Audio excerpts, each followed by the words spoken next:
Hey everyone, and welcome to another Uncharted Realms weekly event. I'm Brent, alongside streamer to be named, and we're excited to bring you Out of the Box Gaming's Armory Blitz. We got another 6 rounds of awesome action here. It's in the Blitz format. A little bit of a fuzziness, but you know what's not fuzzy? It's Out of the Box Gaming's ability to get you the cards that you need. Out of the Box Gaming has a solid marketplace for trading card singles, and they also do a weekly draft or sealed event anytime you want. So if you're looking for the next new cards for the new set that came out, or you're just trying to build some of the older stuff, check out of the Box Gaming in person or outoftheboxgaming.com. Today, round 1, we got Brennan on Bravo against Freddy on Oldham, I think. It's a little bit fuzzy. I'll make sure that we get there a little bit later. Check me on that. I could tell you wrong, but it's a fine Sunday afternoon, and I hope everybody's doing all right. Let me know how you're doing in chat. If you're watching this back, let me know how you're doing in the comments. And then if you like what you see, make sure you hit that like and subscribe button. Come hang out with us on the Discord. We'd love to see you at the next event. So turn 1 action here from Brennan. He was our turn 1 player. Freddy's going to be our tempo player. And no arsenal for Brennan, but he gets 3 life. First blood here today on his turn number 1. So not too shabby. He's got himself a little seismic surge token as well. And we're going to go into Freddy's turn to start our tempo action. He's got, for the equipment slot, the skull cap, the tunic, the Goliath gauntlets, and he had iron rot leggings. Brennan, which you can see a little bit more clearly now thanks to this camera unfuzzied up. He also has the Arcanite skull cap, but he's rocking tectonic plating and the fists and Mage Master boots. So the standard Guardian setup. Oh, excuse me, that's not tunic. That's deep blue. Freddy's running the common equipment. I'm sorry. So Freddy's getting 3 resources here. He's pitching a card to do so. Deep blue's a classic sealed piece there. Cycle out a red for 3 resources. So 3 floating here for Freddy. Who do you have in this matchup? Which Guardian? Glacial Footsteps here for Freddy. And he's going to fuse it.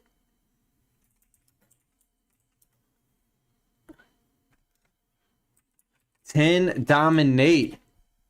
Look at that. Thanks to the fusion ability. Fusion is an additional cost here now in Tales of Aria. As an additional cost to play a card with fusion, you may reveal a card of that type, of that element type, and you can get an additional effects from it. So in the new set, you see a lot of elemental attacks, and you see a lot of types, actions, or attacks. So the earth, ice, or lightning. As we're seeing here, Glacial Footsteps is an elemental guardian action, which has the ice fusion. And that's what allowed it to have dominate. So 10 dominate here from Freddy is a pretty good option. You think Bravo is normally the dominated hero, but Glacial Footsteps is a great way to start. Freddy with a first Tales of Aria hero. So he gets some props for that. Brennan using 1 card from hand. That's going to be a pummel, which would block for 2. And then 2 pieces of equipment and take 4 damage. No crush effects, which is usual on Guardian cards. But who needs that when you're just getting in some solid damage and starting the equipment attrition? So Freddy's going to pass it up. He did have to pop his own equipment for that, but that was definitely a great use for it, as he now has an arsenal card and 4 in hand. It looks like he's also rocking the offhanded Ram's Head. So Seismic Surge token pops. Anothos comes in for 6 as we makes a new Seismic Surge token. And then comes in with the Anothos. That's what allowed him to get the double into the pitch zone. And he has 2 floating here, as that was represented by his peace sign to the camera. I think my vote is going to go to Brennan on this one, even though he was a turn 1 player and Freddy has the tempo. We'll see. If Freddy can make solid use of the ice fusion, he might be able to take this game out. But we'll see. It's going to be interesting to see how the Guardians actually stack up. Oldhim, or Oldhim, however you want to pronounce it, does have an ability of itself. It has a once per turn defense reaction. Freddy can pay 3 and pitch. Oh, he can pay 3, and if he pitches an ice card, his opponent has to put a card from his hand back on top, or if he pitches a earth card, he can prevent the next 2 damage. And the pre-releases and the sealed events, that's how Oldhim was able to block some arcane damage from Briar, but that was about his only option. Not exactly the most balanced sealed format, to be fair. Briar took about 80% of the games worldwide. And that's just wins. 80% of the pre-release events worldwide. And that did not include top 8 numbers. I know locally for myself, we had Briar won every local event. I played in 4 of them and was 100% top 8 for one of them. 5 out of top 8, 7 out of top 8, and another 7 out of top 8. So take that for what you want, or for what you will. There was 5 non-Briars out of 4 events in the top. All right, Freddy thinking now. Took up some life there. Or soaked up. Uses life as a resource, soaked up the damage to be able to come in with a full grip plus the card in arsenal. So he's going to start with a polar blast. So his opponent has to pay 3. If they don't, his next attack this turn gains dominate. And he did play from arsenal, so he will draw a card for it.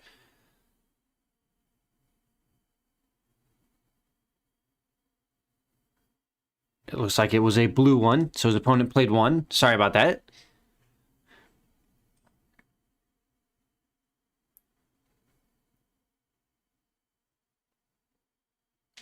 So now decisions here for Freddy. How he wants to do. He has 2 resources floating. It's a great way to use these new cycle cards. They come out of arsenal and they draw a card. It's the same thing, a So Tomorrow for Earth and Electrify for Lightning. They all have a 1 cost, go again, and if played from arsenal, draw a card, and then a couple other effects. Earth mainly allows you to cycle cards back into your deck. Electrify gives you extra damage when stuff hits. And Polar Blast, as you see, gives your attacks dominate. Freddy, though, not getting the dominate straight up, but 6 damage. That's going to be another Glacial Footsteps. This one's a blue one, though, unfortunately. But he can still give it dominate. So gets a card out of hand here from Brennan with the Polar Blast. And was still able to give this dominate. 8 dominate's still not that bad. A little bit overrate from the normal damage that you would expect from a Guardian. But 6 for 8 is still nothing to laugh about. So Brennan already 1 card down. He could use 1 more card to block this. Except he's going to take all the damage. Takes 8. Loses half his health. Falls to 8. Freddy. 3 life advantage here now. As he sits at 11. 11 to 8 going into Brennan's turn. Freddy arsenals that card that he revealed. It is an ice card. I didn't quite catch it, but I think it's another Polar Blast. And Brennan's going in with 3 cards. Brennan's making a search. And we're just going to see another Anothos for 6. With 2 floating. So it could be a pummel. This could come up all the way up to 10 if Freddy's not careful here.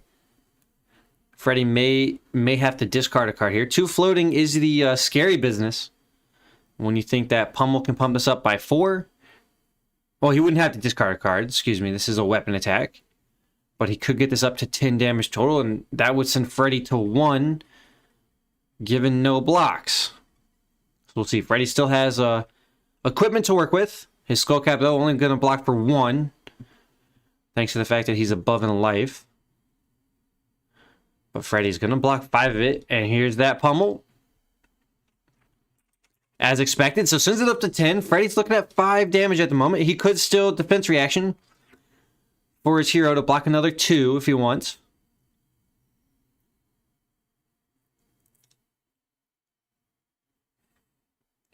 So Freddy taking 5, falls to 6.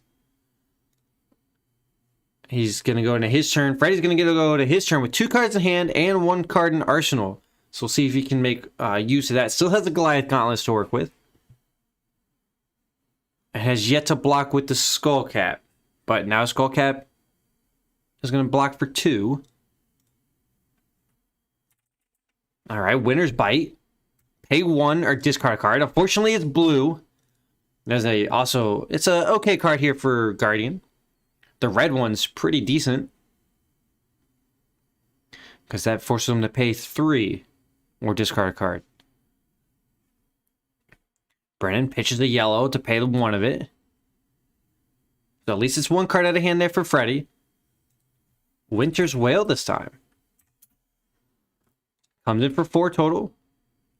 And he pitched an ice card, so if it hits, a Frostbite token will be created. Start to get that tax in. Remember, always have to pay your taxes. 2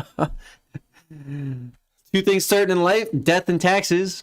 And Freddy is going to start the tax. So Brennan takes 4, falls to 4. Will generate a Frostbite.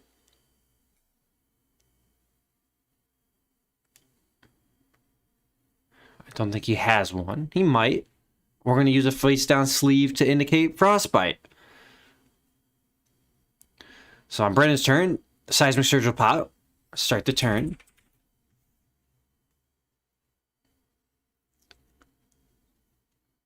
So Mage Master Boots, that means that's going to be a Tome of Feigned Out here out of the arsenal. Yep. So Brennan's going to draw 2 cards. He gets to do it at instant speed, and he'll gain a life for it. So he'll gain 4 life. That Frostbite token is gone now. Brennan did pay the tax for it. He has 1 floating. 1 floating there. Brennan at 8 life now. Goes back on top in terms of health. That means that Skull Cap for Freddy now blocks for 2. So Freddy can likely keep himself alive.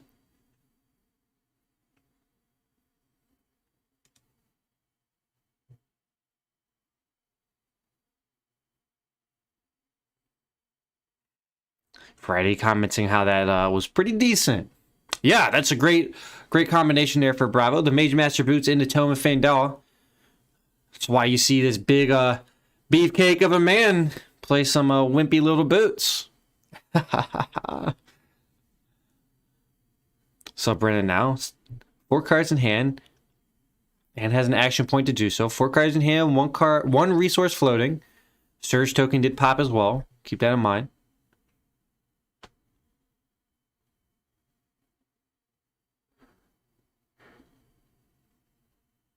So he has no floating, excuse me. Feigned Out was the one that he had paid for. Frostbite token, thank you.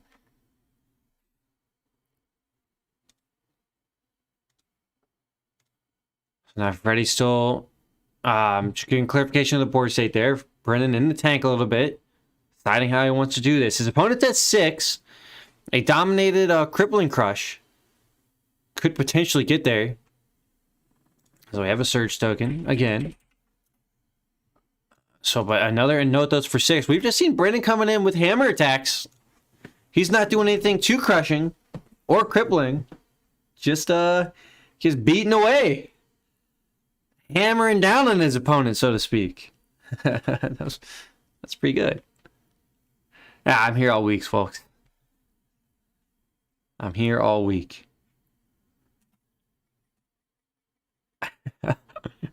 So Freddy now using his Skull Cap.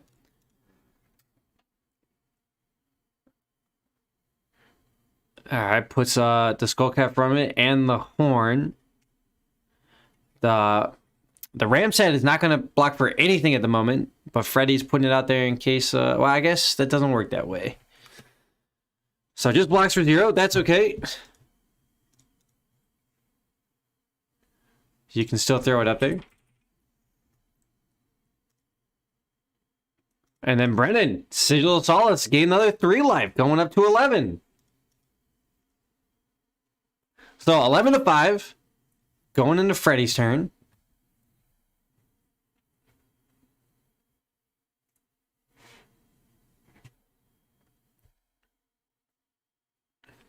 Pops a Goliath Gauntlet. All right, he's about to go off. Let's go. 3 cards in hand, 1 card in arsenal. Next attack is pumped by 2. Ooh, Thump means it's going to give itself Dominate. Thump, a new card here from Tails. When its power is greater than its base power, it has Dominate. And if it hits a hero, they discard a card. Guardian came out way on top with a lot of new attacks. A lot of discard effects. Tear Asunder, Thump, pretty decent. Freddy was able to leave that card in Arsenal too. So this is 8 Dominate, on hit, discard a card. Brennan is likely going to have to discard that unless he finds himself an unmovable.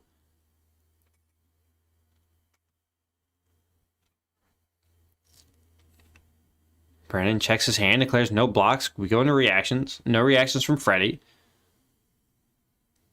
And Brennan takes the 8 and discards a Chokeslam. Falls to 3. That sigil keeping him alive. Woo! Oh, man. Are you telling me the Ice Guardian almost just got there? Woo! That would have been clutch. Oh, man. I was hoping for a second there. I love to see these Tails win. But we'll see. So back into Brennan's turn. 3 cards to work with. Pitches 2. Comes in with, there's the Crippling Crush. No Dominate on this one because he had to discard a card. So it's just 11. It's a big attack. But Freddy could survive through this. Gonna have to pitch a lot of cards from his hand though. A Dominated attack here would have likely have ended the game. Barring any other reactions there from Freddy.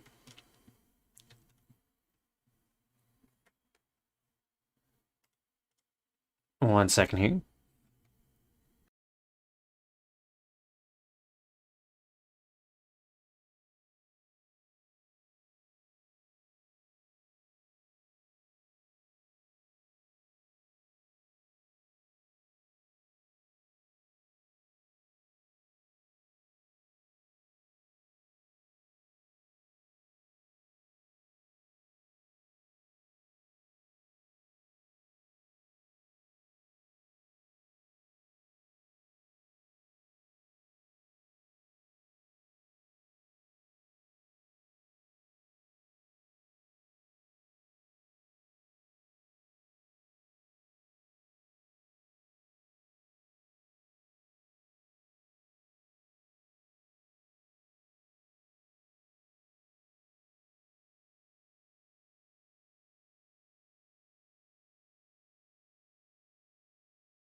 All right. So Freddy there went to put the skull cap in. He had himself at different life totals, so we got that corrected. 3 to 5 was it? And then Freddy blocks it up, takes 3, falls to 2. Now he's at less life. Brennan 3 to 2 going into Freddy's turn with 1 card in hand and 1 card in arsenal. We want to make sure that the life totals were accurate there and that the damage was accurate. So Freddy now swinging in for 4 on the Winter's Wail. He did pitch an ice card, so just a full-on Ice Guardian. Likely not going to see any Earth defense reactions there from Freddy to block up some damage. Now, if it hits, it does create a Frostbite token. It is a lethal attack here. Keep that in mind. Brendan did have her first lethal attack of the game, though. Good for him. I need a soundboard still. I still need a... Remind me to get the horns there. All right. So if this one hits, Frostbite token. It's coming at him for 4. Brennan does have to at least respond to it. Oh, it's another sigil. Brennan's gained so much life. He's gained 10 life this game. Freddy was so close to just ending this game. Brennan, gain 3, take 4, goes to 2, creates a Frostbite. So 2 to 2. Is our life totals here. No search token for Brennan. So at least Freddy's got that going for him. He's still got that card in Arsenal that he's sitting on. Waiting to see what that is.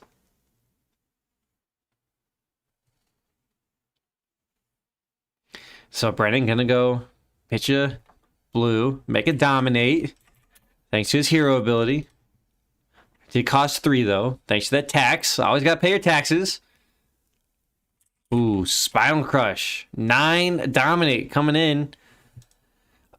Unless Freddy has a defense reaction, this is gonna do it. Our Ice Guardian was so close. Freddy can't block enough. Can only block 4.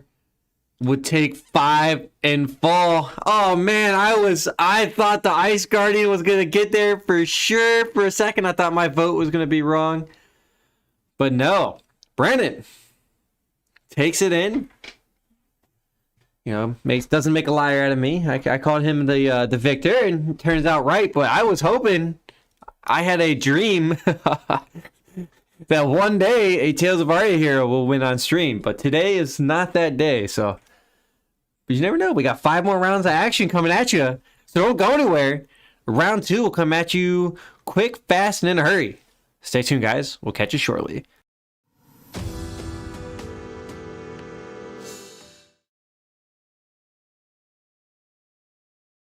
Hey everyone, and welcome to Uncharted Realms' weekly event. Uh-oh, hold on. Did our Discord just dip out? Or did we lose both cameras? Give us a second here. Oh, there we go. All right, sorry about that. Let's try this again. Hey everybody, and welcome to Uncharted Realms' weekly event. I'm Brent, alongside streamer to be named, and we're excited to bring you round 2 coverage of Out of the Box Gaming's Armory Blitz event. It's 6 rounds of awesome Blitz action. For the question there in chat, 10 minutes. Wait 10 minutes if your opponent doesn't show up, then mark yourself down as the W, please. If you don't mind. So, for our match today, we got James. 1 second here.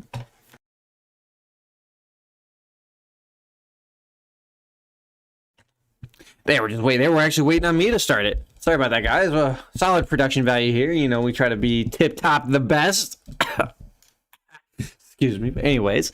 Yeah, so we got round 2 coverage, Out of the Box Gaming's Armory Blitz event. James on Kano at the top of your screen against a very familiar face, Oscar.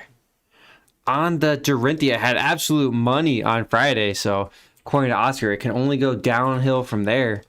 But hopefully not, you know, maybe he comes out on top. But you know where my vote's going? It's always going to the Kano player. So my vote is for James, an Uncharted Realms member himself. The James, the Gibson, the third. And we're going to watch him come out for a win. But before we get too far into the action, a little bit about Out of the Box Gaming. Out of the Box Gaming is a store local to Thomasville, North Carolina. They just had an awesome pre-release event for those that were able to travel to it. I know because I was there and I got top 8 myself. Not even with Breyer. It was with Oldheim. And unfortunately, when you play Oldheim in top 8, you just lose. But that's the way it happens sometimes. But Out of the Box Gaming also runs other limited events in the sealed and draft. So keep eyes out for that. They run weekly limited events and this online armory event. So if you're in the market for some fun limited action, or guess what? They also have a marketplace for trading card singles. You can find any piece you need there at Out of the Box Gaming. Check out Out of the Box Gaming in person or at outoftheboxgaming.com. So we saw Oscar's turn 1 there. Quite a bit happened. I was a little bit surprised about it. James wanted to keep a lot of cards in hand. But Oscar found 3 damage and gained 3 life. So a 6 life swing there into James's turn, who gets a pumped Sonic Boom. Now, big pieces you have to look at here when you watch a Kano matchup is how much Arcane Barrier is the opponent's Kano rocking. And in this case, we have 2 Arcane Barrier here from Oscar, which means all of James's attacks on his lessons, his Sonic Booms, his Reverberates are all guaranteed to hit and have their effect. Keep that in mind. So the Sonic Boom, pumped up, hit for 2, into a tome for free, thanks to the Sonic Boom ability, allowed James to draw 2 cards, so he gets to keep the ball rolling. We'll see him now go up more off the top, as Oscar falls to 19. He's taking 2 damage for this turn. You got to always keep a track of how much damage an opponent has taken to Kano. to add in the Blazing Aether. Ooh, actually, James going ham on the Storm Striders already. We may see a stir and a fork right here after those draws. No. Chain Lightning is the play. James will be able to cast his next spell as an instant, and since he's played another Wizard non-attack action card this turn, he's coming at Oscar for 3 damage, who's already taken 2. No blocks there from Oscar. I think Oscar should be aware that there's probably a Blazing Aether coming. James did pop his boots pretty early. So another tome, second tome there for James. He's making this a very long turn. He can draw 2 more. But that's his last ability to go at instant speed. Ooh, I have Affinity on the draw to activate his hero ability. Gets to opt 2 and then play off the top. So James going really wide.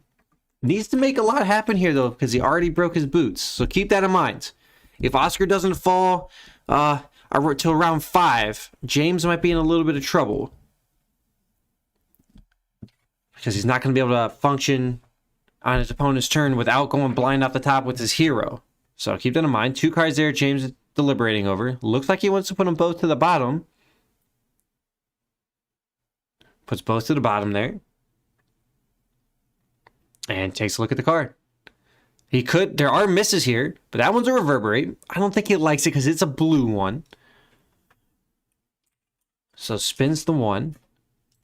Comes in for Reverberate for 1. If it hits, James can banish a card from his hand. With cost equal to or less than the damage dealt, and play it this turn as an instant. It's effectively Kano's go again. I didn't ask you guys, who do you have in this matchup? I said, I know I have Kano. But right now, Oscar's looking pretty strong, even though James is spinning the wheels. Not quite coming in with too much effective damage. I was hoping to see a Blazing Aether or some Stir Fork Lightning. Oscar is going to block the 1, meaning James will not get the ability to play out of his hand. He can still function on his hero ability, which he's like to do. Even if it's just to opt it, he can always function the hero ability and have no intention of casting it and just banish it away and effectively get rid of a dead card or a card he doesn't want to see. As long as it's a non-attack action.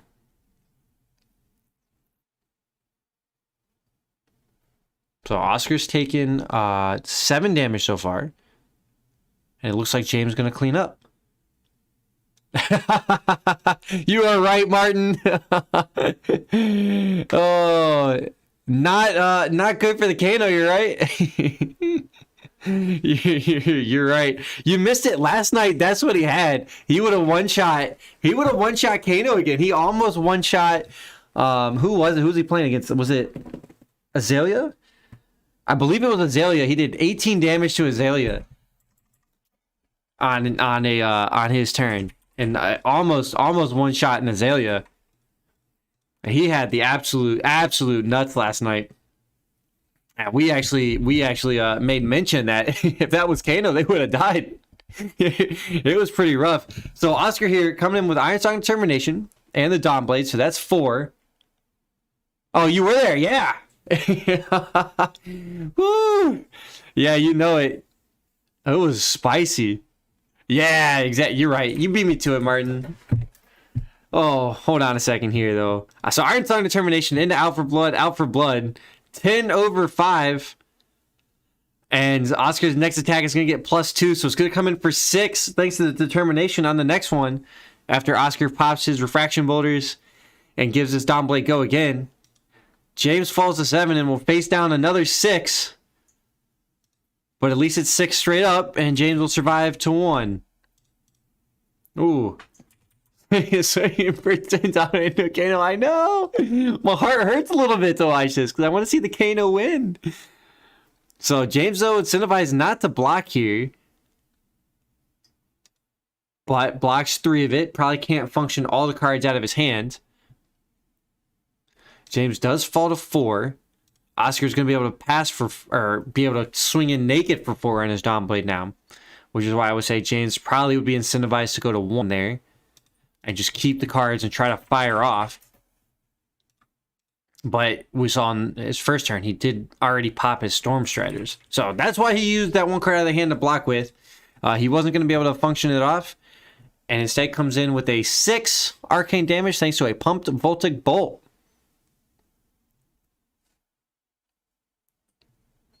Oscar now considering. He could take all 6 of this, be at 10, and be in a pretty healthy spot. James would have to find the absolute juice off the top. But it is possible. It is lethal range here.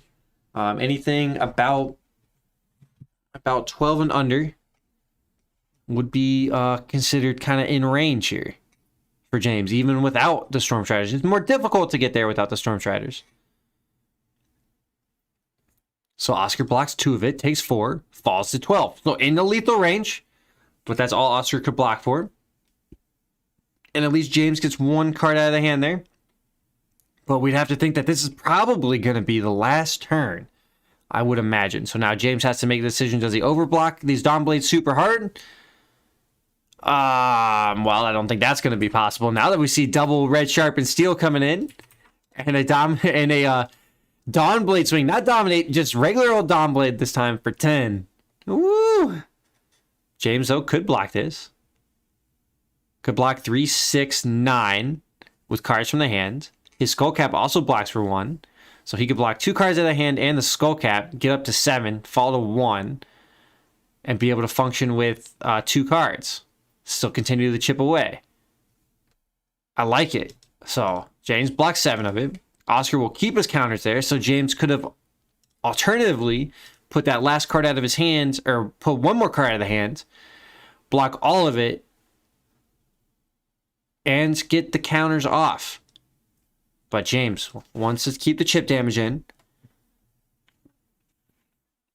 Tunic's up to 3. Now it's active. James going to pump a spell and start firing away.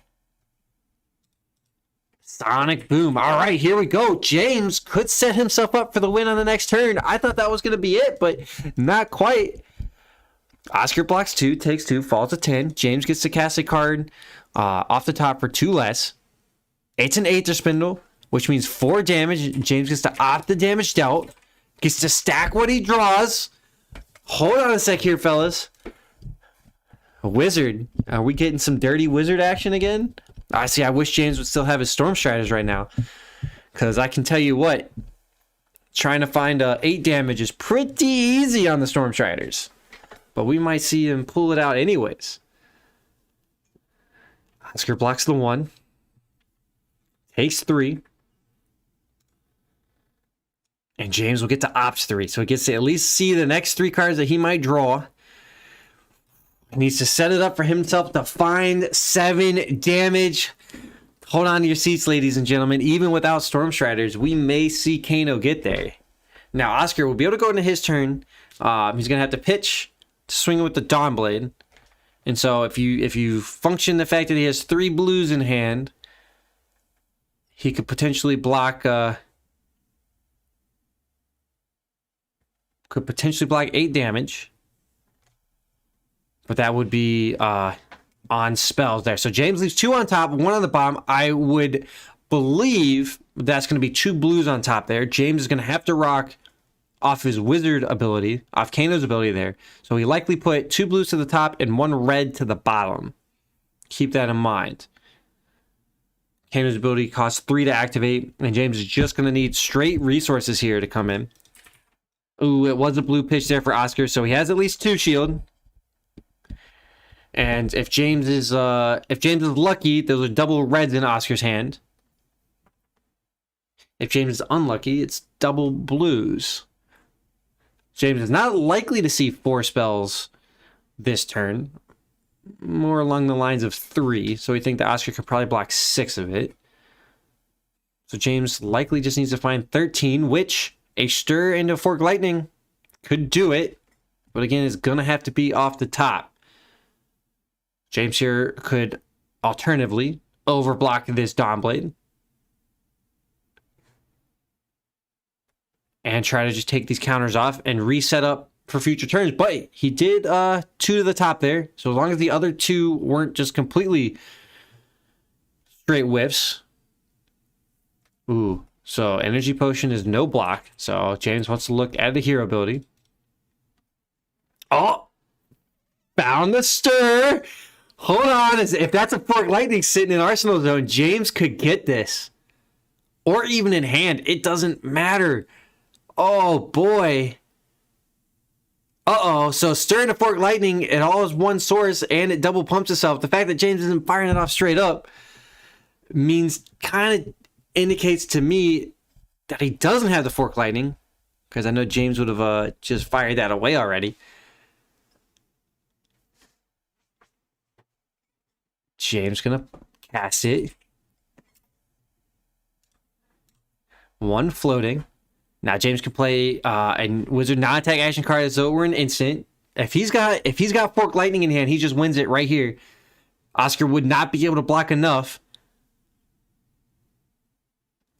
Unless there's a red card in his hand. If he's got red card Fork Lightning in hand, he wouldn't have enough to cast it, which would be unfortunate, even with the Tunic. Oh, man. How unfortunate would that be? No, it looks to me that... Okay. Pumps the next spell. If he has... Uses the floating. Chain Lightning. It means James can cast his next spell as an instant, which means that James has the Blazing Aether sitting there in Arsenal. Or hand. So he did not have the Fork. That last card wasn't the Fork. He could have pitched the Chain Lightning to pay for it. Oscar takes 5. And then James can come in here with the Blazing Aether for 5. Ooh. There it is. Wrong card. That one's in hand. Blazing Aether for 5 out of Arsenal. And unless Oscar has a Sigil... He will block 2, take 3. And that'll do it. James snuck it out. Oh, man. Martin, what happened here, man? We thought. But, man, did James expertly work himself back into this game. And found the right pieces. Look at that. So, yeah, double blue on top, I would imagine. And then found the Aether Spindle and Chain Lightning was the other two, which is made that a little bit difficult of a turn. But James takes it with the Kano, and you know what? It's a great day. When Kano's winning, we're all winning. But that wraps it up here in round number 2. If you like what you see, hit that like and subscribe button. Come join us on the Discord. And remember, this is Out of the Box Gaming's Armory Blitz event brought to you by Uncharted Realms. Out of the Box Gaming store local to Thomasville, North Carolina, and have a marketplace website. Check out Out of the Box Gaming in person or outoftheboxgaming.com, and we'll catch you in round number 3.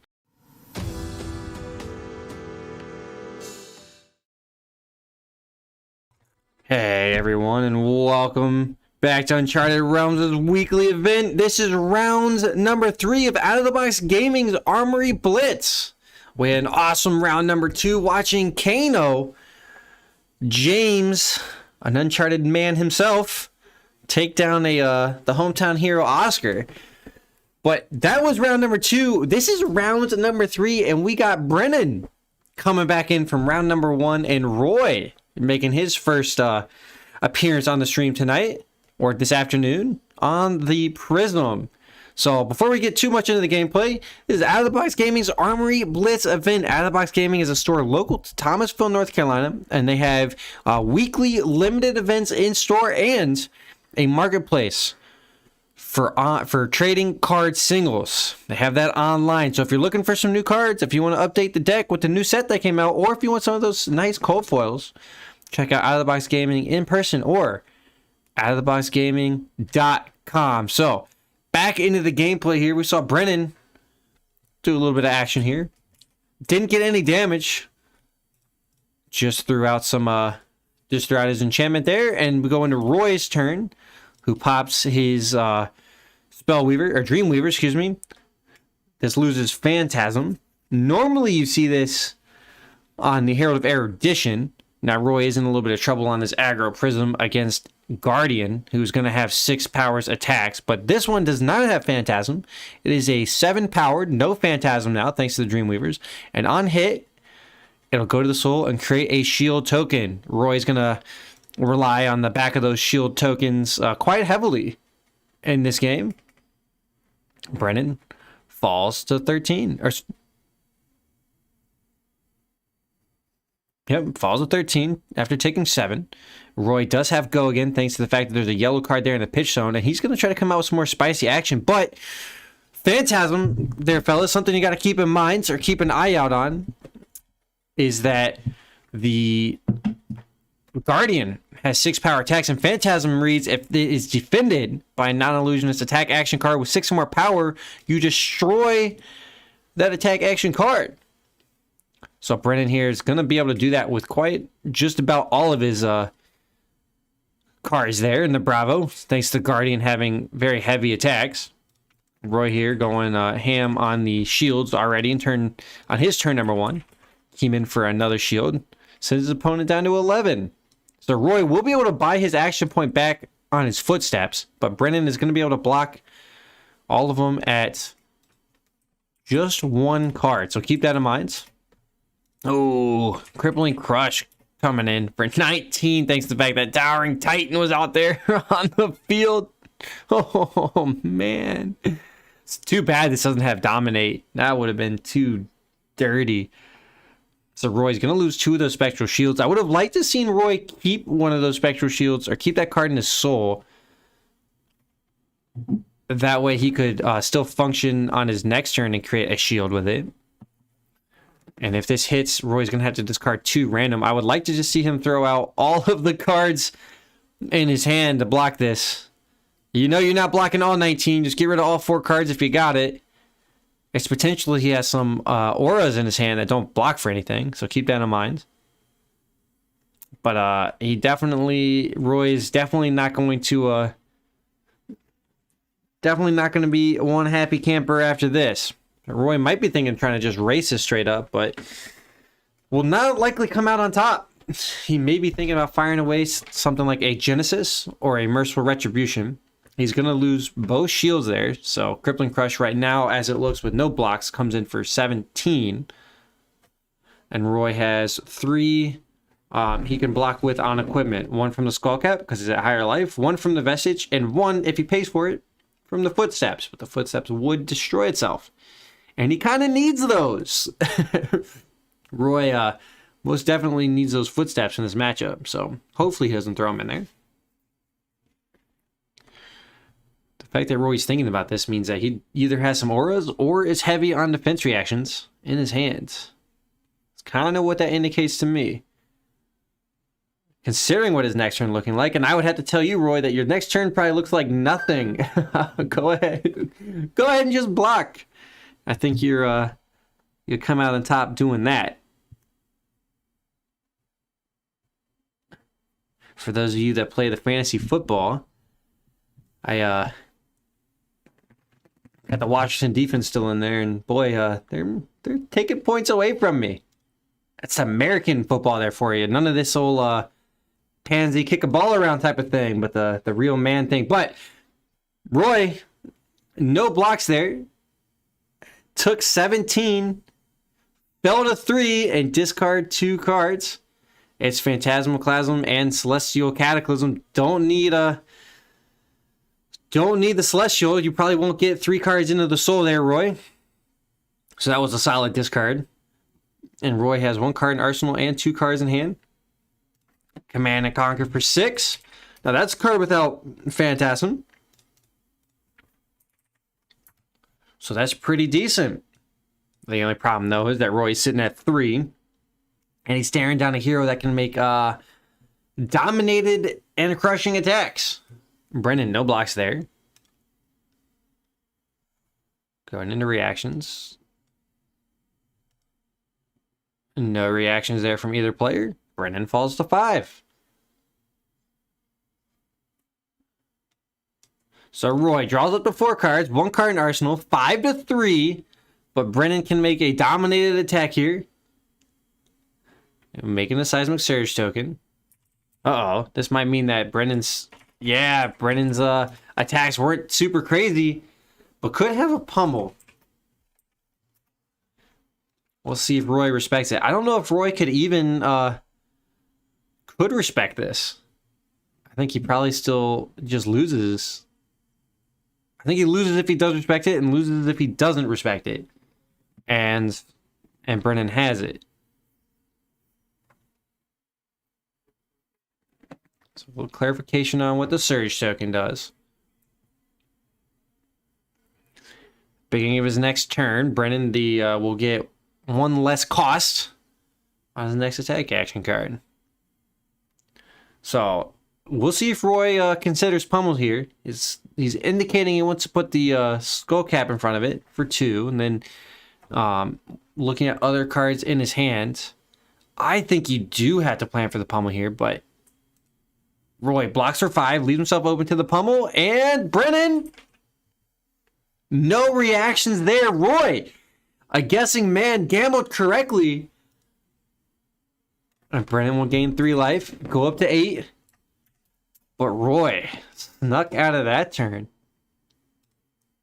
But we're getting down kind of to the wire there. Now, Brennan did Arsenal a card there. Unfortunately, he couldn't make a dominated attack. Herald of Erudition here. Now, this is that card that you would have loved to have seen the Dreamweavers on. Because you like to get those draw effects. That's what allow Prism to kind of go wide. It does have Phantasm here, as clarified. There's no go again at the moment.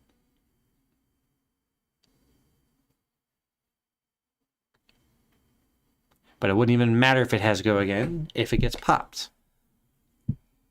You can still buy back the action point anyways. So Spinal Crush is going to trigger Phantasm. So it's popped. Roy could have instant speed's availability to reduce the power, but not likely on the Spinal. Spinal comes in for 9. So Roy calls it good, doesn't buy back his action point, and just passes the turn. So Roy could have used the 1 floating there, buy back his action point thanks to the footsteps, and then functioned off, pitch the card in his hand, and functioned out of Arsenal. But didn't do that, so we go back into Brennan's turn. 3 cards in hand, 1 card in Arsenal. Just needs a dominated attack to get in there. 8-2, 6 life. Ooh, Brennan has the Tome of Feigned Owl. So Mage Master into Tome means Brennan's going to draw 2 cards and gain 4 life. So he'll have 4 cards in hand. And Brennan will have 1 resource floating. So Tome, a nice effect. Draw 2 cards, and if played from Arsenal, you gain 1 life for each card in your hand, and this happens after you draw the cards. Effects resolve top down. Brennan goes up to 12, just gaining all that life. That's exactly what allowed Brennan to win in the Guardian v Guardian action from round number 1. He gained 10 life and found himself at 2 at the end of that game, and that was against an old him. The Tales of Aria hero almost took the day, took the rounds, but was not quite able to. So Brennan's next attack action is still reduced by 1, because he had a Seismic Surge token at the start of that turn.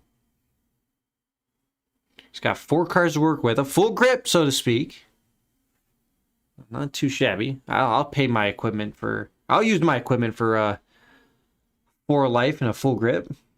That's pretty decent. And 1 energy to the positive, right? Or 1 resource, because he does have 1 floating. Keep that in mind. We'll see if he actually drew an attack, though. So he's going to play... He's got 4 right there. Zealous Belting. Ooh, we got a wide turn here for Brennan.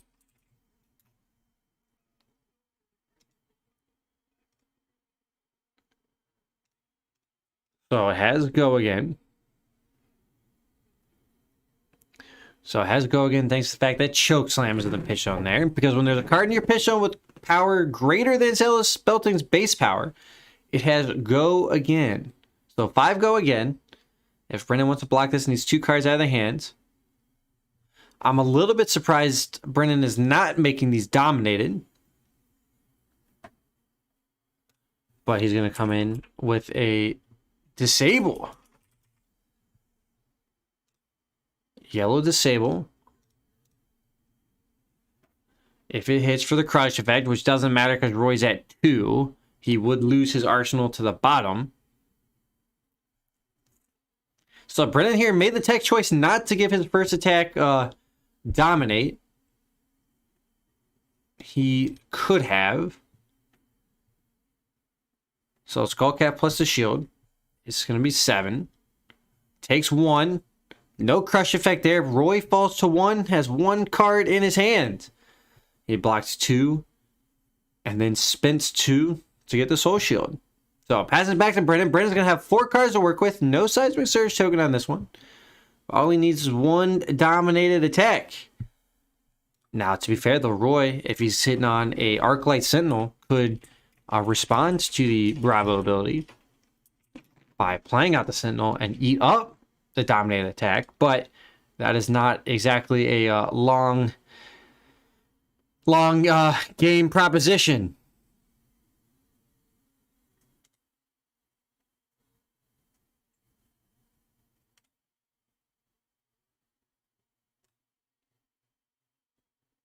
So, search token created. And Tear Asunder, new Tales of Aria card.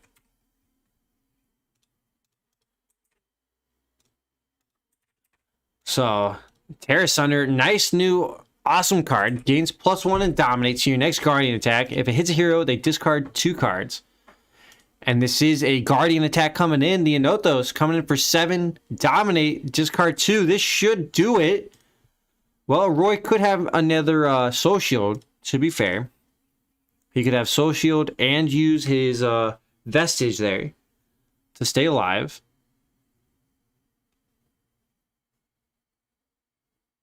Roy blocks 3 at the moment, and that means that he's got... Oh. Soul Shield out of hand for 6, which... It does have Dominate. But it's an active... It's a continuous effect from Tear Asunder, so... Roy would need to be aware of his effects, unfortunately. So Roy kind of sneaking out of that one. I hate to say it. So with the new effect rules, that's technically a missed effect there by Roy. As unfortunate as it sounds. So, or excuse me, by Brennan. Excuse me. Roy maybe gets away with it. Not intentionally, of course. But we get to see a little bit more action. So, as unfortunate as it sounds, you can miss every effect. Besides hard damage increases and decreases. Or not damage increases. If you attack for 6 and you mark and they block for, like, let's say 5, and you mark it down as 2 damage taken, that would be a no-go. But effects... Abilities or effects that pump your cards or do something to the game state, i.e. continuous effects, or triggered effects are all missable. As long as, well, all beneficial ones are missable, detrimental ones are not, unfortunately. And Brennan's on the player who owns the effect to point it out. So Brennan, though, coming back in, 8 dominate. We'll see if he remembers it this time. And if it hits for 4 or more, it does have a crush effect. I don't think crush effect's going to matter. So 8 dominate. Brennan has no more soul shields. And we need unmovables. Unless I was wrong about the Tear Asunder having dominated. I believe it does. Tear Asunder would dominate? Yeah. Yeah, okay. Just making sure. Yep. All right, but Brennan still gets there. Still had it locked out. And we'll go ahead and let them know. That way they're... Unfortunately, aggro Prism or Prism in general doesn't match too well against Bravo and Blitz. What? And the old meta was pretty good. A new meta, it's going to need some changes. All right, guys, that'll do it here for round number 3. We'll catch you for round number 4 shortly.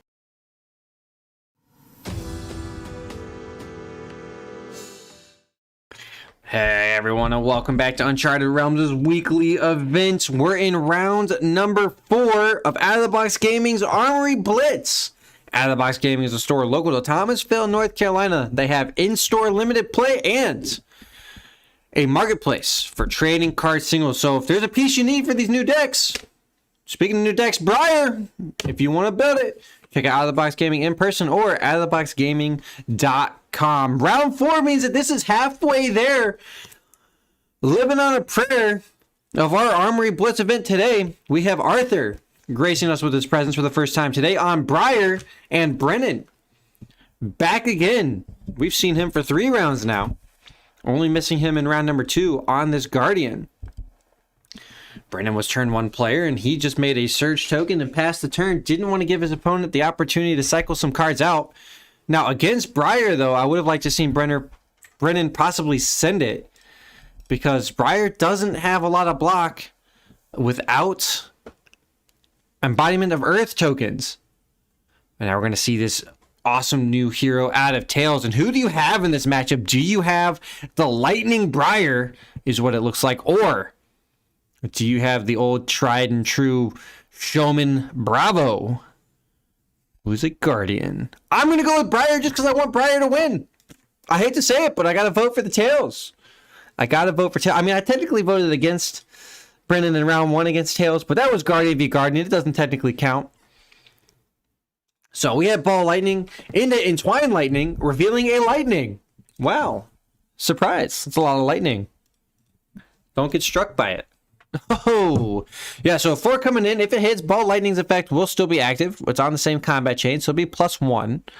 There is a nice, crazy interaction here with replacement effects with Ball Lightning. If you were to give Ball Lightning, let's say, magic damage, you can function Ball Lightning's replacement effect first before somebody's Arcane Barrier. So effectively, you have 2 damage against preventions. So Brennan blocks 4 on the armor. Those will get counters. And we'll move into Arthur's next ability. So far as all actions are attack actions. Has yet to play a non-attack action for the Rose Horn. So Arthur, though, considering pitching, nope, just plays it. Lightning Surge for 4, no go again. It'll be 5 if it hits. Brennan's like, these all cost 0, and yes, they do. I could tell you from firsthand. After taking a few pre-releases last weekend, that it is straight money on these cards. You thought Ninja was crazy, but I'm gonna be real. It's Briar. So Snapdragon Scalers is the pop. Brennan, though, taking 4/5. Hold on, he reconsiders it. So it deals the 4 +1. Because of Ball Lightning, that pumps it up.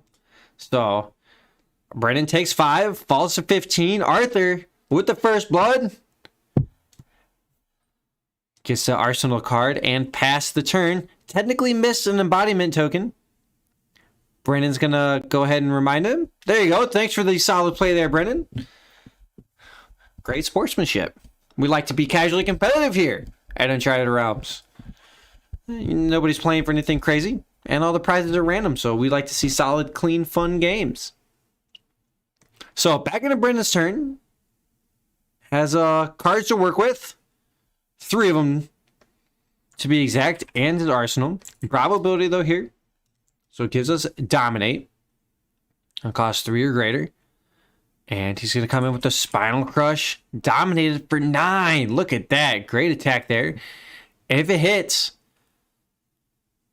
his opponent, if it hits for 4 or more, the opposing hero cannot get go again on their next action phase. So all of their attacks and abilities lose go again, and they don't get it back.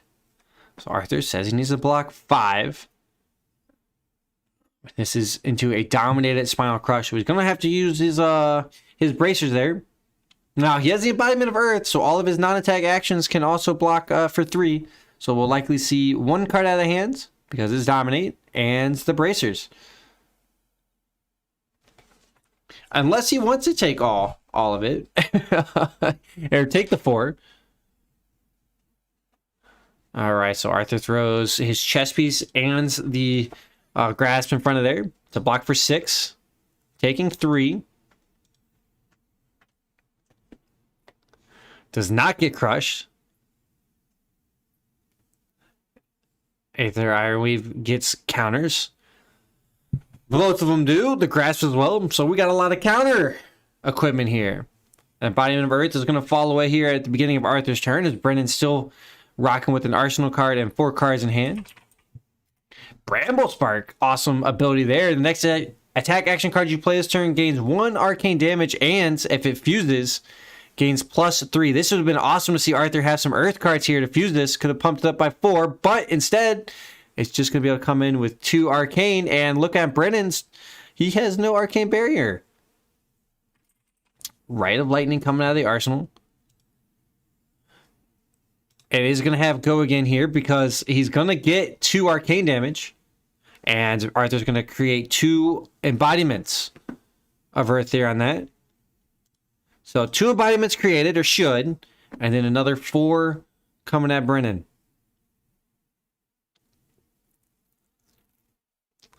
We'll also see a Thorn attack here after this turn because we've seen an attack and a non-attack.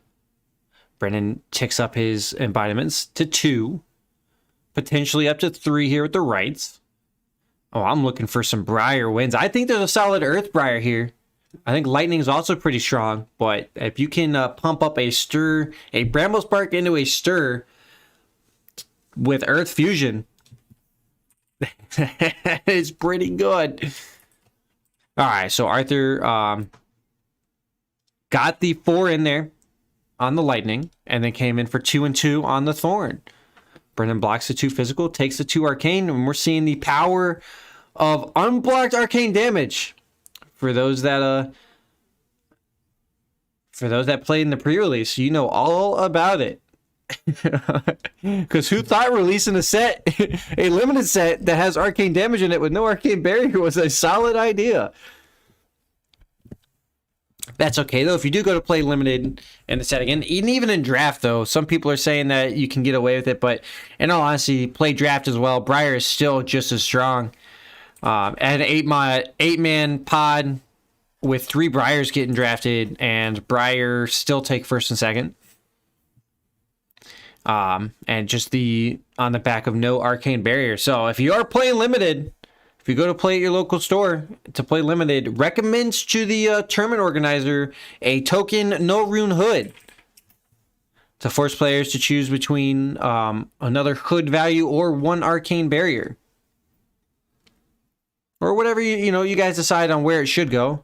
I personally think it's best balance on the hood, but it could also effectively go other way. So Brennan here came in with the hammer and then sigiled. So 11 to 10 is our scoreline. Back into Arthur's turn. As I was yapping about pre-releases, how did your guys' pre-releases go? Did they go well? I know mine did. I know mine did.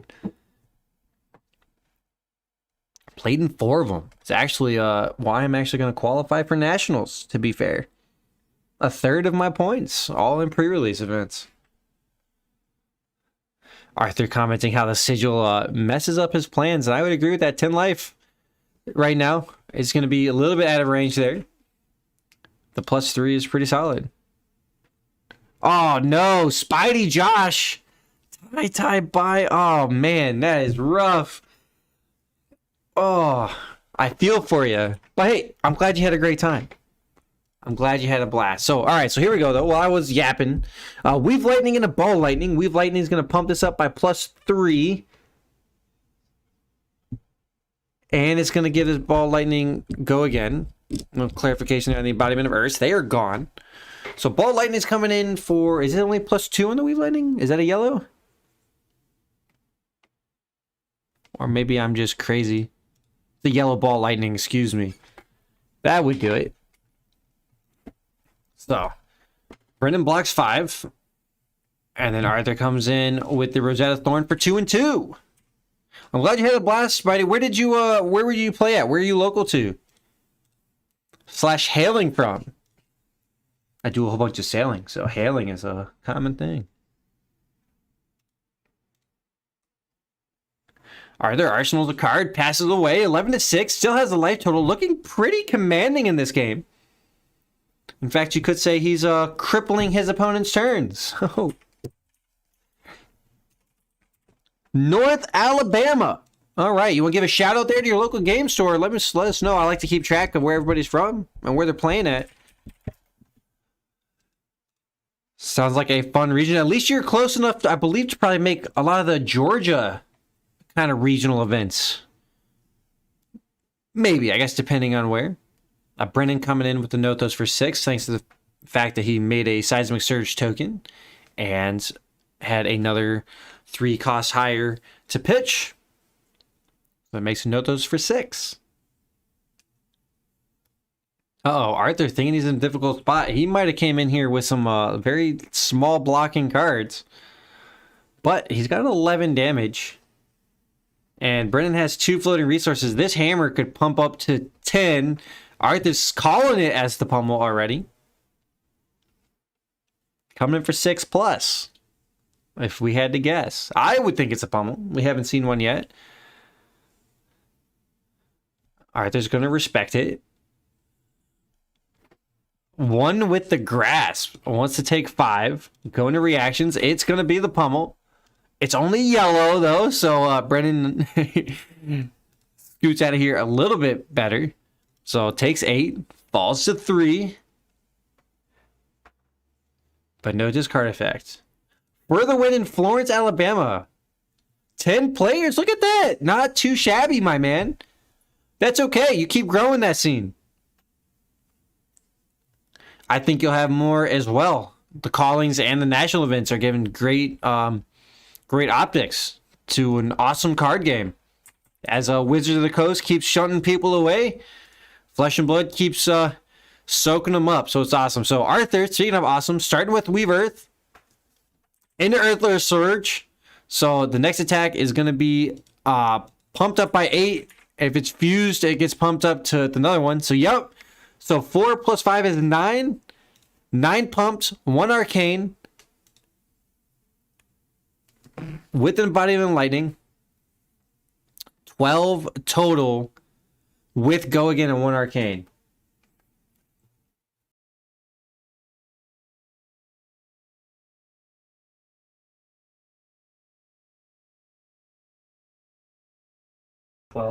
Yeah, 12 total. The Ball Lightning was the show, so we're going to see the Arcanic Shockwave into the Ball Lightning for free in the Rosetta Thorn. Woo! So Arthur had to sack it that way. Would have loved to put the Ball Lightning down there earlier, but stacked it that way so that he could give the Shockwave go again instead of the Ball Lightning go again. So I like it. I'm about it. Theoretically there, Arthur could have avoided doing that, but if he had done it that way, Shockwave would not have had the 1 arcane, so it really wouldn't have mattered. So what we're going to see here is we're going to see Shockwave into Ball Lightning into Rosetta Thorn. So huge turn here. First lethal attack of the game. Bam, bam, bam. Excuse my trumpet sounds. I still need to set that up. We got 13 or 12? 5, 6, 7, 8, 9 because it was fused. Oh yeah, 13. Excuse me. 13. The extra +1 for the fusion. Brandon gets all 13 in there, all 4. So this is free. Ball Lightning gonna go 3 + 1. Brendan's got no more cards in hand, so let's got Sigil in the arsenal. He can throw the equipment in there, to be fair. He does have no, I believe he's actually got 2 and 2. Brendan falls to 2, and then Rosetta Thorn comes in 2 and 2. Let's go, Brendan! Woo! Hello! Alright, hold on though. Sigil. There we go. There we go. Sigil. Don't count Brendan out yet. He's still in. Yeah, but Spidey. Hey, I'm glad to hear you guys are playing there in Alabama. Are you headed to any callings? Yeah, if you're headed to the callings, let me real quick here.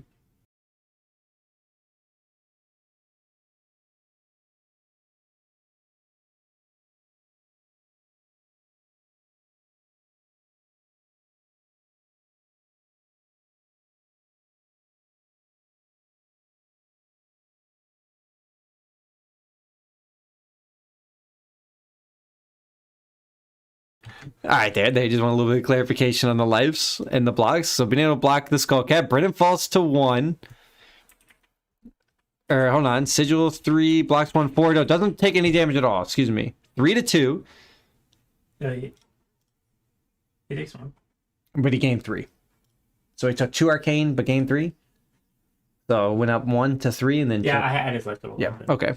There we go. So Brennan surge pops, and he ends his turn. The extra damage off Weebly. Mm-hmm. Yep. Literally got my first 6 packs, but once I get some more cards, I'll definitely be taking more events. I love to hear that, my man. I hope you're enjoying the game a lot, or as much as I am, because I'm just absolutely loving this game. Speaking about loving things, Arthur coming in with a Bramble Spark to start. Does he have the fusion? All these 0-cost spells, I absolutely love them. So Arthur taking the lightning route of the Briar. I think there's also an earth route there available, but lightning is really strong. Well, I might be stealing this deck list up, you know? Bramble Spark into rights. We'll see if it's fused. He does not have the fusion, so he won't get the extra arcane. So Brennan will block 1 on the arcane barrier because he's at less life.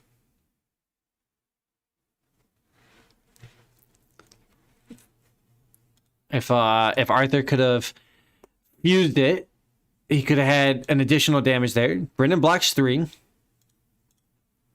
Arthur gives it go again because he didn't deal any arcane damage. The Snapdragon Scalers are pretty decent. Let's see what he follows up with. Has resources floating. 2 of them.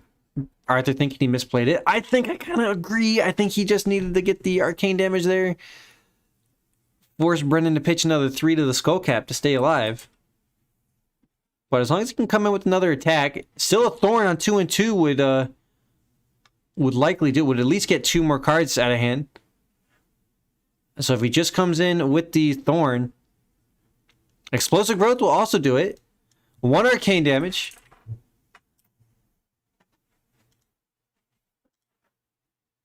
Brennan has to pitch all of it to the skull cap to stay alive. Because he blocked for with a blue card. So he has to pay all 3 to block the 1 on the skull cap to pay for the arcane barrier 3. And Arthur gets there. Let's go, baby. We didn't even see plunder runs in there, which could get thrown in. And, oh, man, didn't even need it, though. Didn't even need it. The Bramble Sparks take it. That was all Tails cards. Look at that. It's pretty good. That was pretty good. So all 0 costs. It's insane. Arthur commenting right now how he's only playing 0-cost cards. The only ones that are not are the Explosive Growth that we're looking at and the rights. All the rest of his cards are 0 cost. Imagine that, guys. Especially in Blitz. Wow. Insane. Brandon commenting he should have played Norunen. I agree, but that wraps it up here for us in round number 4. If you like that deck that Arthur just had, check out Out of the Box Gaming at outoftheboxgaming.com and buy up the pieces. They'll be able to get them to you quick, fast, and in a hurry. And the quality pieces if you're looking for some more of those premium stuff. So, outoftheboxgaming.com. If you want to build that Briar deck, go check them out there. But, again, that wraps it up for round 4. We'll catch you guys at round 5 shortly.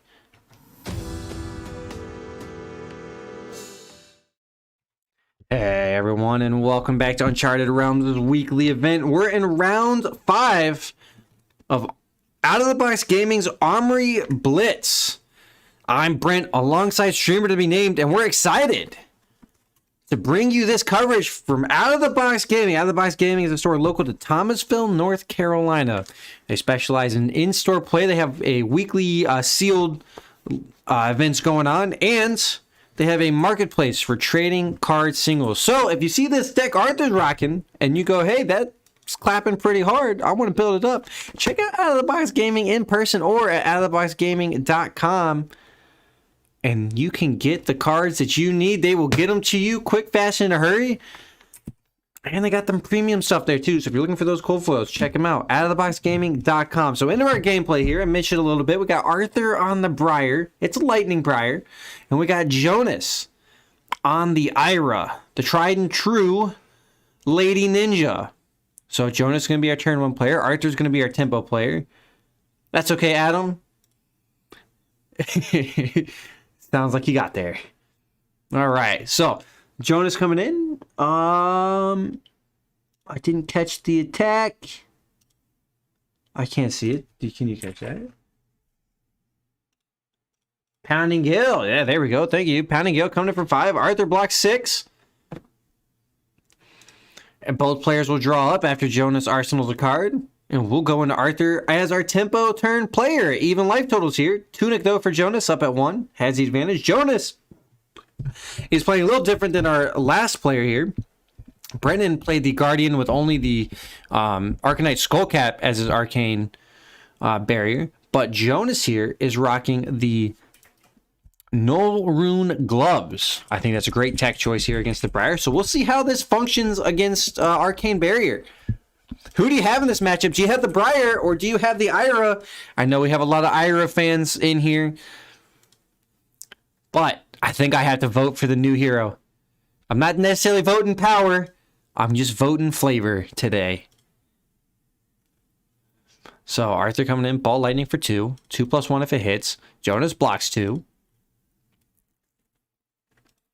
It's going to be a flick flack though, so it's going to pump up the next card he blocks there with combo. So that's pretty decent here. We'll see if Lightning Briar can get through defensive Ira. Ira's pretty strong, just having so many options available to her. When it goes back to her turn, she can control it out. She's got some big attacks too if she needs to. But here we go. So Rites of Lightning.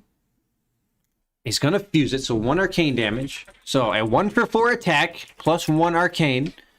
If Jonas wants to block this, he will have to pitch a card from the hand. So effectively, though, on these 1 arcane barriers, Arthur is still getting a card out of hand a turn, especially in Ira, which is going to play a lot of reds and want to keep their blues for their own turn to get those Kadachis going. But anyways, we got... Oh, it is a yellow pitch. I'm sorry. So it's 3 and 1 arcane. Ball Lightning is going to pump it up.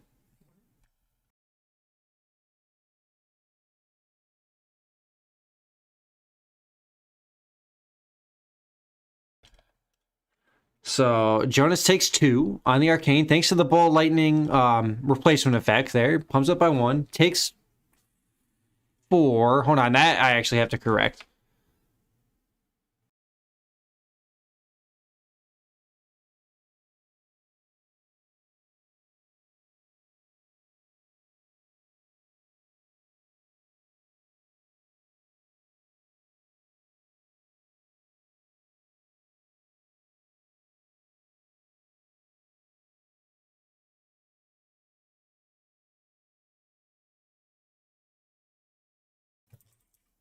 All right, so I had misheard it. He had blocked all of it with 5. So 4 and a 5 means Jonas takes no damage from physical and only takes the arcane. So excuse me there, fellas.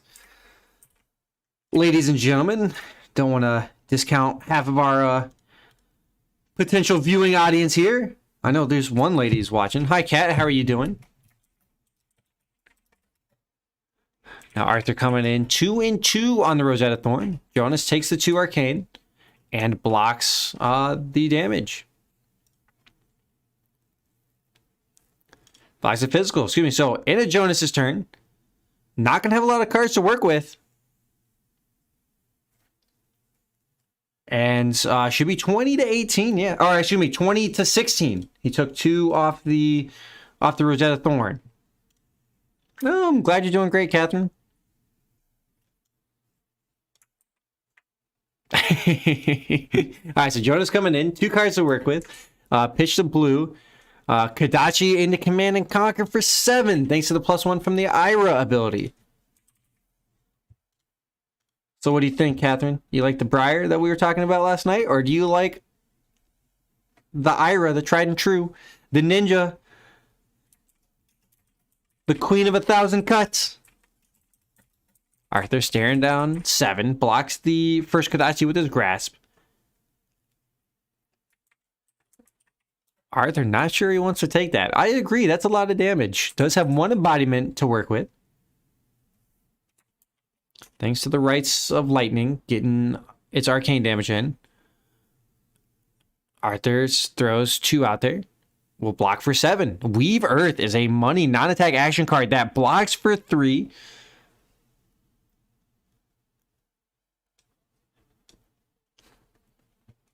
Or excuse me. Yep. The Weave Earth blocks for 3, and then they both of his other non-attack action card was pumped up by the embodiment, so it was up to 7 total. So Arthur coming in for 0 cost, 1 arcane on another Arcanist and 3 damage, I believe.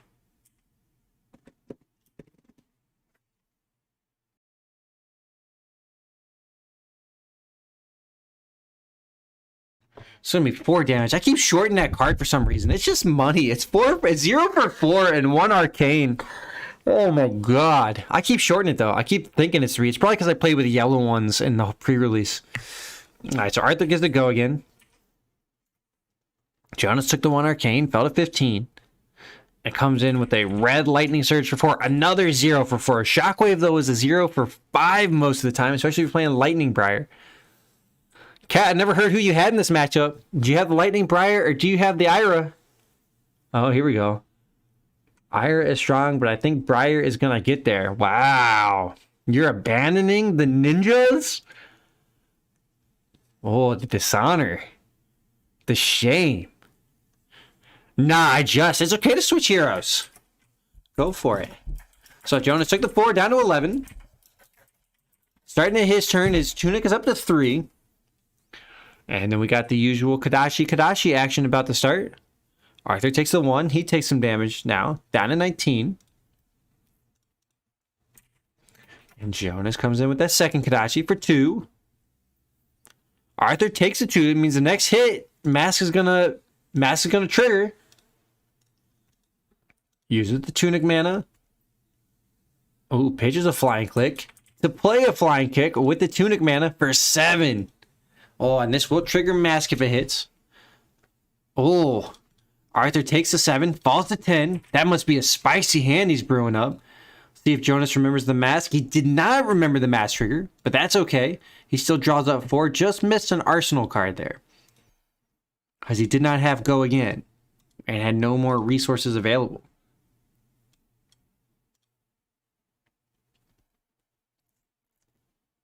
So into Arthur's turn, he took a lot of damage this turn to set something up. Let's see what it is. He took 10 damage that turn. 3 from the Kadachis and 7 from the flying kick. He starts with the Bramble. Let's see if he can fuse it. Nope. So 1 Bramble Spark into an Entwined Lightning. Reviewing a Ball Lightning. Give it Go Again. That tells me Arthur doesn't have another Lightning in his hand because he would have liked to have played the Ball Lightning first to combo with the Bramble. The Bramble would have made it 2 arcane damage. Or the Ball Lightning would have made the Bramble 2 arcane damage. Right now it's just 1 arcane damage. So Entwined Lightning, 0 for 4. It was fused, so it has to go again with 1 arcane thanks to the Bramble. Jonas Flick Flax for 4. And another Entwined Lightning, give and go again. So that's why he kept all of these in hand. This is a full 4 hand of 0 cost. Oh my Atlanta. Oh boy, Arthur may actually pitch his Ball Lightning and come in with a Thorn for 2 and 2 after this. Otherwise, he would have been more incentivized to go Ball Lightning into the second Entwined. Jonas blocks 3, takes 1, down to 9, and that's exactly what he's going to do. He's going to pitch it to play the Thorn. Oh, actually makes a Rune Chant first. Sorry, can't discount the Grasp. So this is going to come in. The Thorn is going to have 3 arcane total. Not bad there, Arthur. Great sequencing. I think that's probably worth taking 10 damage.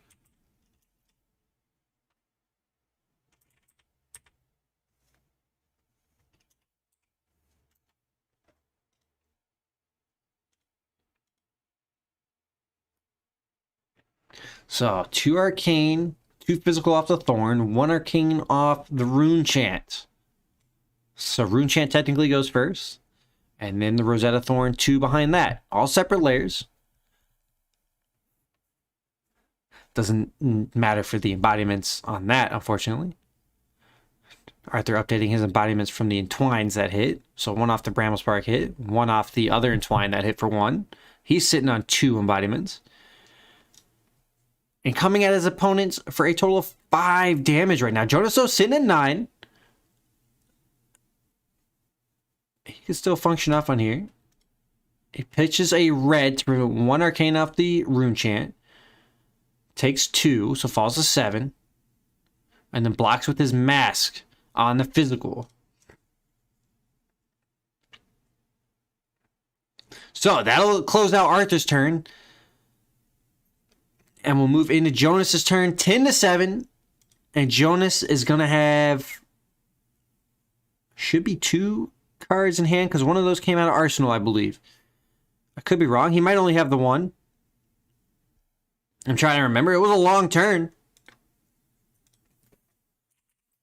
Nope, it was just the 1. I'm sorry, that did not come out of Arsenal. So, Kodachi for 1, and then Kodachi for 2. Here's that Control Ninja. So, 7 apiece. Still, Jonah's still able to get that chip in there. That's what makes Ira so strong, is I just got 3 damage. It's okay with 1 card. No worry. Name me another hero that can get that. Minus Briar. Minus Briar. So, Arthur coming in with the Sting of Sorcery. It's an awesome new Runeblade card here in the tails. All of his attack action cards he control will deal 1 arcane damage when he attacks with them. And he's got the ball lightning though. Oh no, this probably ends it. So all these are going to be 2 arcanes. Thanks to the ball lightning replacement effect that will function before the arcane barrier replacement. Jonas going to take 2. Falls to 5. Oh man, that means all of these other ones. As long as Arthur doesn't close out the chain, this Sting is going to just go ham. As long as all these other attacks are either lightning or elemental. Aether Iron Weave, 2 resources there for Arthur. Non-attack action and an attack action have been played. Rites of Lightning, oh my god. 2 and 2 on the arcane. So technically it's 2 and 2 arcane here. So Rites of Lightning.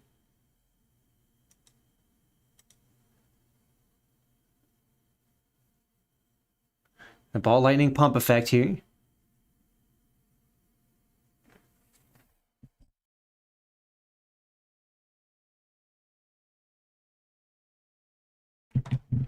Ooh, excuse me. The chain is broken. Hold on a second.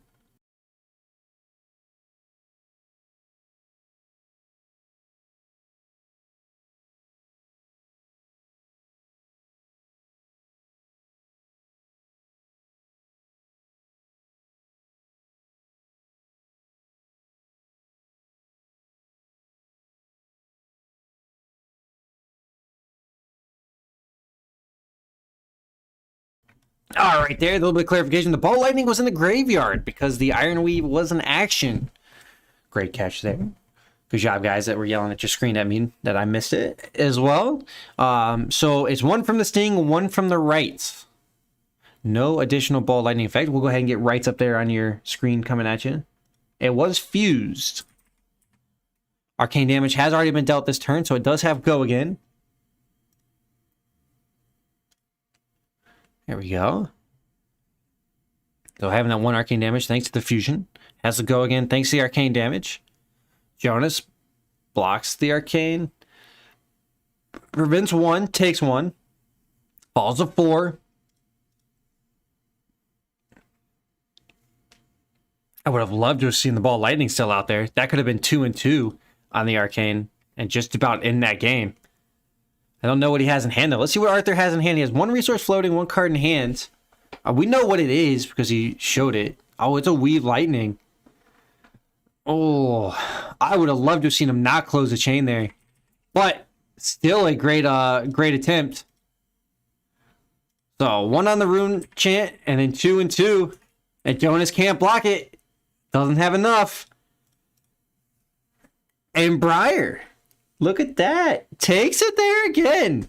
Sorry about some of that calls there. It was a little bit confusing at the end, but we got there. And we did get there. That ball lightning effect, I think that maybe could get a little bit higher there for Arthur.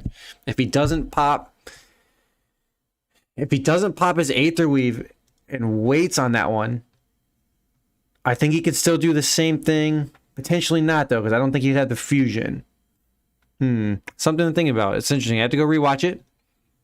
Yeah, he wouldn't have the fusion for the rights, so he would miss one arcane. So it still technically gets the arcane. Maybe just misses the extra physical damage if the rights hits. Yeah, because it would still be the one arcane from the sting, and it wouldn't have the arcane from the fusion. Okay, yeah, makes sense then. Still a good line of play for me. I like it.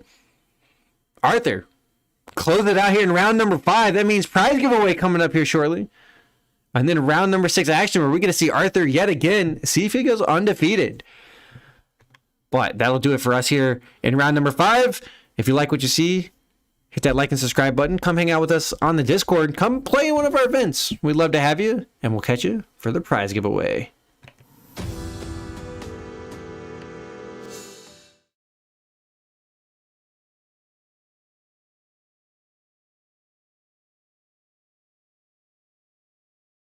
There we go. Hey, how's it going, everyone? About to do the giveaway for today's event. Tell me some comments in the chat so I can see everyone's here. So for today, we had, let me remove this top line. 34 people playing today's event. So that's an extra 2 packs per 68 packs in the prize pool. Split amongst the top 8 names. We're going to roll a dice to see how many times we randomize the list. And then we will randomize the list that number of times. And the top 8 names are going to be the winners. So good luck to everybody. Go ahead and roll this dice.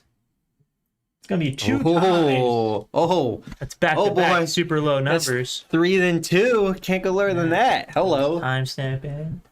Hop over. Scroll through the list one more time. All right. Good luck to everybody. This is 1. And can I count to 2? I think I can. 2. Roy! These are 8 winners. Congratulations. You will get to pick in order from the prize pool. And I'll throw down the announcements. And congratulations. Oh, man, look at Arthur with winning on this Briar all the way down there in 34th. Oh, Hey. no. Hey, you know what? You get karma for one aspect, but not the other. You got the XP. You got the XP for the it. important Oh, part. no. He's crushing it on Briar, though. We're going to see a Jonas versus Arthur game. And Jonas up here with the prizes, though. All right, guys. I'm going to pair round 6. All right, we'll see you guys in the lobby.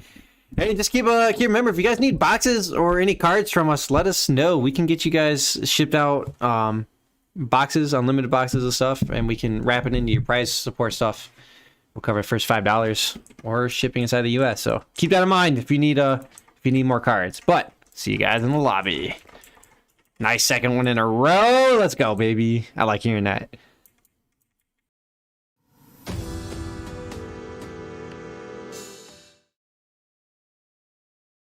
Hey everyone, and welcome back to Uncharted Realms' weekly event. We're in round 6 of Out of the Box Gaming's Armory Blitz.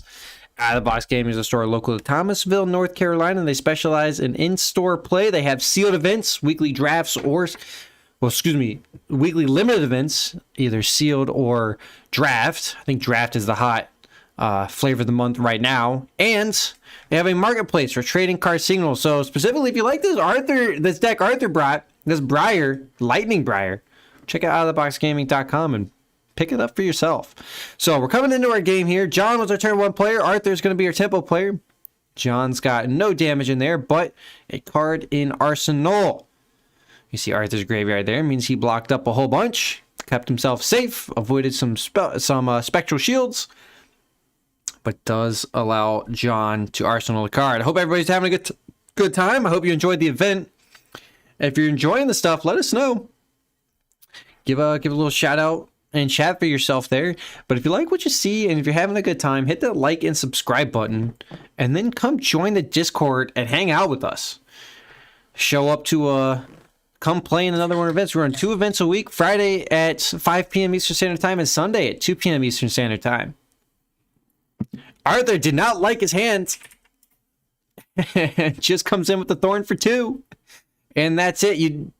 I'd like to think that Arthur maybe could have made a lightning token there, embodiment of lightning, by just kind of throwing away some non-attack actions there for free, but did not do it. John just took the 2 physical damage, goes back into his turn, and comes in with a War-tuned Herald for 6. 1 cost, does have Phantasm, and if it hits, it goes to the soul. So aggro Prism here, I like to see it. Came all the way up into our table 1. We're trying to get a an undefeated winner here. Arthur blocks block 6, I believe, is what he looks like. Well, how much did he block? No, excuse me, blocks 3. He said 6. I was trying to math it out, but that's not my song suit, guys. I play Kano. I just throw spells at people, and they tell me when they're dead. Otherwise, I just keep throwing cards. They're like, sir, the game's over. I'm like, I'm not done yet, but you lost. Happens too often. So John now, ooh, smart sequencing here. That means Arthur's not going to have his equipment to work with. That at least he just blocked it because he's got a Herald of Erudition coming in with Dominate. The chain is still active, so he will not have a Grasp or his Aether Ironweave there. He takes 5, falls to 12. That goes in the soul. John draws 2. And are we going to see John just take this in turn 1? Or excuse me, his turn 2? Not turn 1, turn 2? We might, fellas. Everything's got to go again. Oh, Command and Conquer. Coming in for 6. I feel like John could have got at least a couple more damage in there. Maybe a shield chip away. But still, 6 is pretty good. When Arthur's going to be looking at a hand of maybe 2 or 3 blocks, potentially zeros if he's got Ball Lightnings. Now, John does have a card in hand that he's going to be able to arsenal there. Arthur now deciding what he wants to do. He might take the 6 here and let that arsenal go. Arthur mentioned that he was not expecting and not happy. I don't blame him about this Command and Conquer. 6 with the card he's sitting on in Arsenal too, so he's gonna take it. Falls to 6, loses his Arsenal, or potentially loses his Arsenal. We'll see. There we go. We remembered it. Ooh, it was a Sting of Sorcery too. Arthur, I can understand why you took a whole bunch of damage. John arsenals and passes.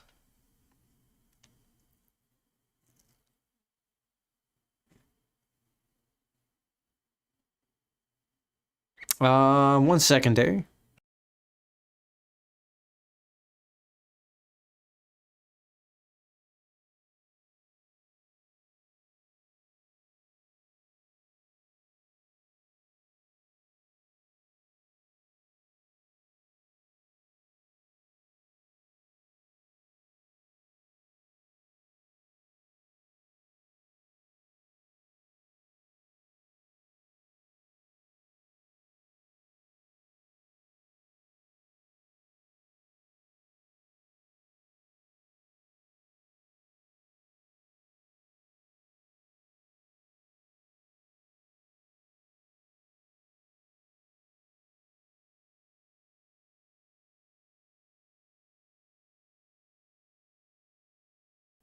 All right, there. Sorry about that. Wanted to get an update on the life totals there for our players. John had indicated 5, but I counted only 14 damage getting through that turn. But double weavers, hello. Now this would have already had go again, but it has go again anyways. Thanks to the fusion effects, the embodiment of lightning would have gone down there anyways. But it got fused, so it comes in for 12. 4x3. Woo! And then Arthur gets to go in for another 4 if he wants on either the 2 and 2 from the Thorn or... Oh, man. 12. Down to 6 apiece. Oh, man. Now Arthur has a 0 for 4 he can come in with, or he can pitch it for the Thorn. I think he pitches for the Thorn here. If I was him. Now, his opponent did not block, so he does have an embodiment of Earth, technically, here, that he should create. We'll see if he remembers it. You can't miss it. Pops the Aether Weave to make 2. Gonna make a rune chant then, likely. Yeah, and then he's gonna either come in with his card or he's gonna come in with the thorn still. Still has to make that decision.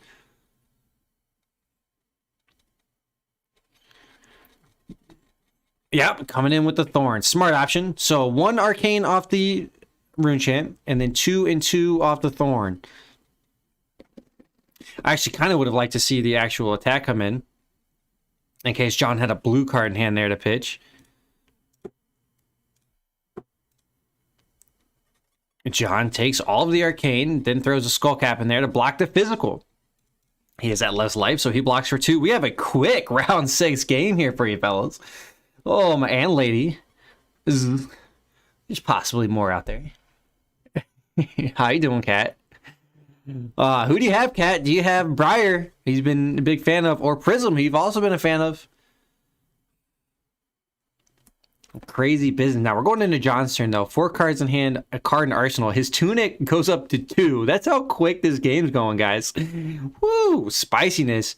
But John only needs to find 6 damage. And Arthur, hopefully, if you're rooting for Briar here, you're hoping that Arthur has some 6 powered attacks in there. Not likely though. And Lightning Briar, I don't think he plays a single one. No, I don't think so. On the Earth, he might, but on Lightning, most likely not. So we'll not be able to pop Phantasm, give him quick outs on this turn. He's going to have to stare down a whole bunch of damage. He's got 1 block on his gauntlet left. And all of his non-attack actions block for an additional 1. We already saw his Weave Earths gone. Those are big blockers. Oh, no, excuse me. We saw his red ones gone. His blue one's there. He'll be able to block 6. He's going to take 1 at the moment. Hopefully throws his gauntlet in front of that. You